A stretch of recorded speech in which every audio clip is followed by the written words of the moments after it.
kembali. Saya Dr. Bilmar Sidabutar.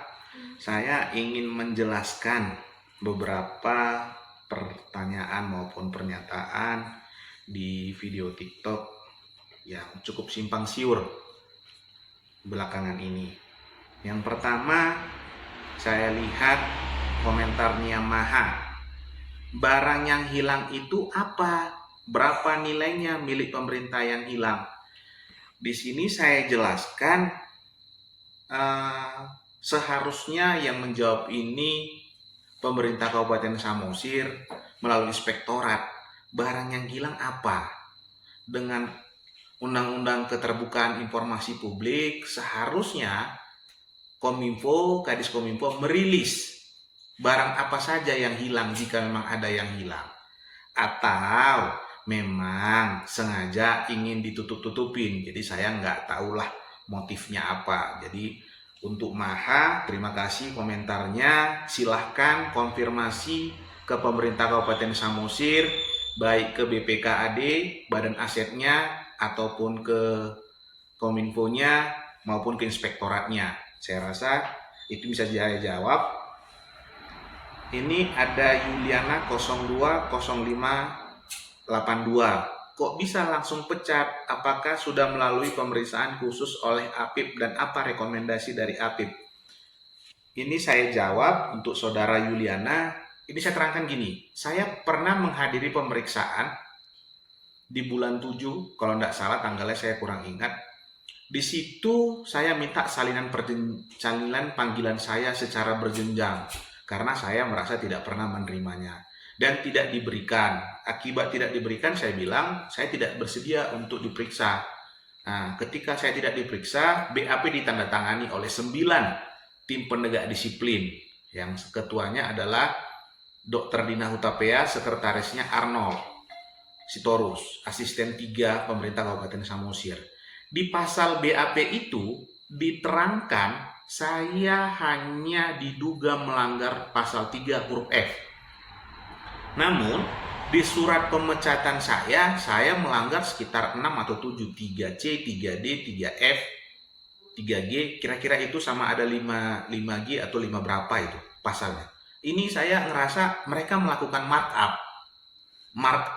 pasal-pasal. Ini luar biasa ini, bukan hanya proyek sepertinya yang di markup, pasal-pasal pun bisa di markup. Saya nggak ngerti lah. Untuk itu coba ditanyalah ke inspektorat atau ke BKD supaya jangan simpang siur. Saya pun tidak ingin menjas bahwa mereka salah, ya kita fair aja, buka aja datanya, kan ada keterbukaan informasi publik. Dan saya juga sudah pernah bersurat ke Ombudsman Republik Indonesia, suratnya dibalas sekali, tapi selanjutnya nggak jelas. Nah, kinerjanya apa, hasilnya apa, rekomendasinya apa, saya nggak ngerti. Jadi saya nggak ngerti lah. Jadi mohon maaf, saya nggak ngerti prosedurnya. Yang pasti mohon mintalah klarifikasi dari mereka. Jadi kita bisa clear. Baru yang ketiga, ini dari Ria Afriani. Ini dokter yang mengungkapkan dugaan kasus korupsi Alkes di puskesmasnya bukan. Ini gini, untuk saudara Ria, memang pernah ada laporan dari Peter Telambanua. Beliau adalah teman saya, teman dekat saya yang ketika bertugas di puskesmas dari program Nusantara Sehat. Jadi ketika mulai kasus ini bergulir, saya cerita ke beliau, "Oh Peter, saya sama teman-teman dituduh nih nyuri barang sama Pemkab Samosir." Kemudian Peter bilang, "Ya sudah dokter, kita laporkan aja ke Kejatisu." Kemudian dilaporkan oleh saudara Peter ke Kejatisu dan kabarnya sudah turun ke Kajari Samosir dan sudah kerjasama sama inspektorat, namun sudah hampir 2 tahun atau 3 tahun saya rasa belum ada kejelasannya. Bahkan menurut Peter sendiri, beliau sebagai pelapor tidak pernah diperiksa oleh Kejari Samosir. Jadi mohon untuk Pak Kajari Samosir, Pak Kajatisu, Pak Harli, Pak Kejagung, tolong dikawal lah aduan masyarakat kita supaya terang peristiwa ini. Yang selanjutnya ada dari Saudara Ranti Huta Barat. Maaf sebelumnya Kak, untuk pecatan ASN memang dari Bupati kah? Sebelum pemecatan harusnya ada SP yang dilalui. Paling tidak kan dokter bisa minta pencerahan dari instansi pegawai mengenai pemberhentian atau pemecatan. Di sini saya terangkan dengan jelas, saya tidak pernah mendapat surat teguran pertama, kedua, ketiga, surat peringatan pertama, kedua, dan ketiga. Saya juga tidak pernah menerima surat pernyataan tidak puas pimpinan secara tertulis. Jadi saya nggak ngerti prosedur yang mereka kerjakan seperti apa. Nah, jadi saya ingin maunya ya klarifikasi lah, bener nggak sih dari BKD atau inspektorat, bener nggak yang saya katakan, apakah saya bohong atau gimana, biar kita clear. Saya nggak mau ada yang ditutup-tutupi, saya mau ini kasus dibuka seterang-terangnya. Ini ada juga dari Gopit, laporkan juga inspektoratnya. Mengapa bilang ada barang hilang sementara laporan polisi tidak ada? Jadi kita sudah laporkan juga, ini ada saya laporkan ke Kemendagri, ke KPK untuk kasus ini. Jadi saya dorong untuk KPK periksa, benar nggak nih ada barang hilang atau gimana. Baru selain itu saya juga sudah laporkan atau mengadukan 9 tim penegak disiplin ke Polres Samosir. Jadi saya dorong prosesnya supaya ini dibuka terang-terang. Baru ada AML ya, tinggal periksa penggunaan dana BOK selama beliau menjabat sebagai Kapus. Ya enggak apa-apa, dibuka aja supaya terang. Kalau bisa mulai dari sebelum-sebelumnya, nggak ada masalah sama saya ya, dibuka aja. Saya pun clear, saya juga pernah ngadukan juga ini dana BOK 2023 bulan 1 sampai bulan 7. Walaupun laporan saya dihentikan karena akibat sudah dikembalikan dananya 185 juta. Ya nggak tahu juga dari mana uang mereka ngembaliinnya ya. Nanti coba ditanya aja ke Polres Samosir ya untuk si AML. Baru ada Mrs. MG. Kenapa setelah dipecat baru tunjukin bukti-bukti ya? Kalau pemecatan pasti ada proses. Kasusnya apa, dipanggil yang bersangkutan, melakukan pembelaan, apa ujuk-ujuk ada laporan tentang Bapak langsung dipecat. Gini, saya sudah tunjukkan bukti-bukti. Jadi kenapa kita nggak viralkan sebelum-sebelumnya? Karena kita tidak mau ditumpangi secara politis. Ini murni adalah perjuangan saya untuk mencari sebuah keadilan. Tidak untuk menjatuhkan siapapun. Jadi kalau ada orang bilang Bilmar ingin jatuhkan Pandiko Timotius Gultom sebagai bupati, saya sampaikan di sini tidak ada motif seperti itu. Saya tidak punya permasalahan pribadi dengan Bupati Samosir. Dan saya juga tidak punya permasalahan pribadi dengan pejabat-pejabatnya. Jadi saya nggak paham motif kenapa saya dipecat. Ya mudah-mudahan dengan pengaduan saya ini bisa diperiksa. Jadi kita nggak viralin selama ini takutnya karena kemarin saya dipecat di bulan 8. Itu tahapannya pemilu. Saya takut ini digunakan sebagai alat untuk mendowngrade paslon atau bagaimana. Saya tidak setuju dengan hal-hal seperti itu. Gitu dia.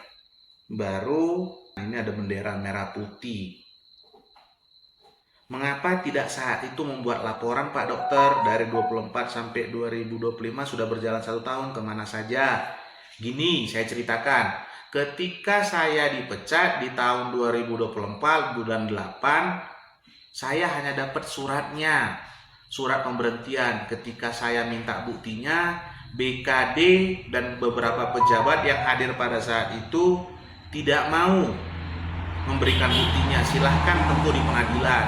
Jadi ketika saya lanjutkan ke BPASN, di BPASN pun saya minta buktinya, tidak diberikan.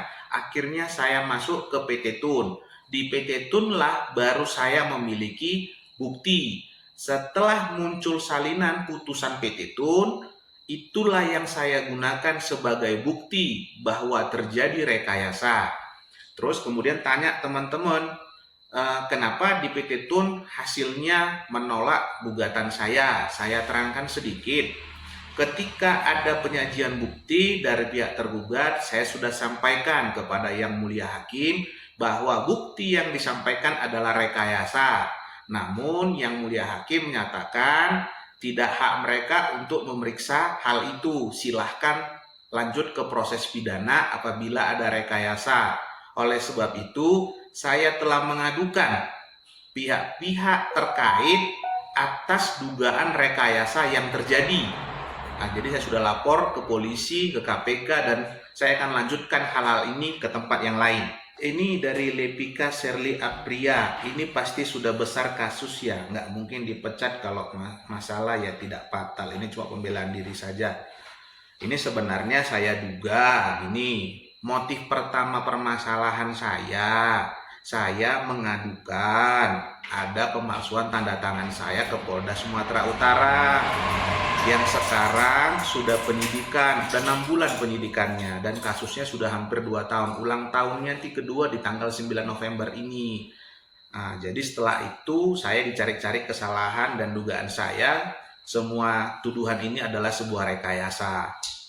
Jadi saya nggak membela diri, ya kita buka, kalau membela diri ngapain lapor kantor polisi. Saya kan berusaha membuat kasus ini jadi terang.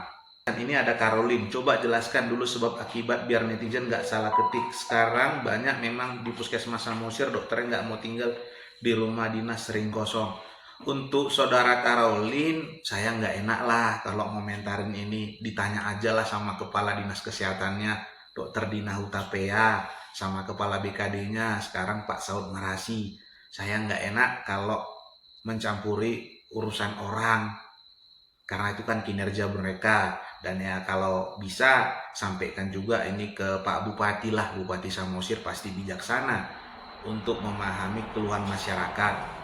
Ini ada dari saudara Kopi Sanger Dingin, jangan cuma menguraikan pasal yang terkait juga, uraikan juga semasa aktif apakah sesuai arahan kepala daerah mekanisme sang kerja ASN-nya dipecat. Saya nggak ngerti nih pasal yang terkait. Jadi kalau ditanya misalnya kenapa saya bahasnya poin 1 saja dulu, supaya masyarakat memahami secara utuh peristiwa ini. Karena semakin saya terangkan semakin rumit, akan sulit untuk memahaminya. Jadi saya terangkan satu-satu, dan saya akan terangkan semuanya. Jadi nggak perlu ada yang saya tutup-tutupi, cuma saya akan menjelaskannya secara bertahap. Ini Mr. Purba, sepertinya ini sudah dibahas internal kalian bersama Bupati, makanya ada keputusan pemecatan. Ya mungkin udah dibahas tim penegak disiplin, sekda, asisten, dan bupati. Makanya ya tanggung jawab mereka lah itu ketika kita adukan ini sebagai proses pidana. Jadi ya pembahasan mereka itulah yang harus mereka tanggung jawabin ya. Saya kan cuma ngadukan saja. Saya sekali lagi menerangkan, saya tidak punya motif politik apapun atau tujuan apapun untuk misalnya menjatuhkan Pak Bupati. Saya tidak punya, saya nggak punya keinginan, karena tidak ada saudara saya atau abang saya atau amang uda, amang tua yang ingin jadi bupati. Saya nggak punya motif itu, dan saya pun belum berencana lah untuk maju jadi bupati menanding Pak Pandiko, enggak lah ya. Jadi saya clearkan untuk itu. Jadi saya rasa itu saja dulu yang saya jawab. Terakhir saya sebenarnya sampaikan, saya pun mengadukan semuanya bukan untuk mencelakai atau memenjarakan orang lain. Saya tidak berniat seperti itu. Saya hanya mencari keadilan. Saya hanya ingin proses ini terus terang dan tidak perlu ada tutupin. Ya jikalau ada orang yang salah, mengakulah bersalah. Tidak perlu menutupi kebohongan dengan kebohongan yang lebih besar. Saya rasa sekian dulu penjelasan dari saya. Terima kasih.